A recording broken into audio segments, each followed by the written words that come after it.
இருக்கிறாங்க அப்படின்னு சொல்லுவாங்க. அவங்க எல்லாரையுமே கொண்டு வந்து என்ன செஞ்சிருவாங்க, கொன்றுவாங்க. அதான் ஆமானுக்கு ஹெல்ப் பண்ணவங்க எல்லாம் இருப்பாங்க இல்லையா, அவங்களையும் கொன்னா பிறகு மொரத்தைக்காய் இருப்பாரு. மொரத்தைக்காய வந்து அவர் எப்படி உயர்த்தி வைப்பாருன்னா, இப்ப ராணிக்கு அவர் ரொம்ப க்ளோஸ்னா என்னது அப்பா மாதிரினா ராஜாவுக்கு ரொம்ப க்ளோஸ் தானே. அப்ப ராஜாவுக்கு அடுத்த பொசிஷன்ல 2வது பொசிஷன்ல மொரத்தைக்காய்க்கு ஒரு நல்ல பதவியை கொடுத்து உட்கார வச்சு நல்ல ராஜ வஸ்திரம் தரிச்சு நல்ல ஒரு பொசிஷன்ல கொடுத்து உயர்த்தி வச்சுட்டாரு. அப்ப யூத குலத்துக்கே அவன் இப்ப எப்படி ஆயிட்டான், நல்ல பெரிய ஆள் ஆயிட்டான்.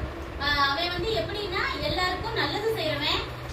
இப்ப யாராவது சண்டை போட்டுட்டே இருந்தாலும் அவன் என்ன சொல்லுவான், நம்ம வந்து சண்டை போடக்கூடாது, தேவனோட பிள்ளைங்கன்னு சொல்லி சமாதானம் பண்ணி வைப்பான்.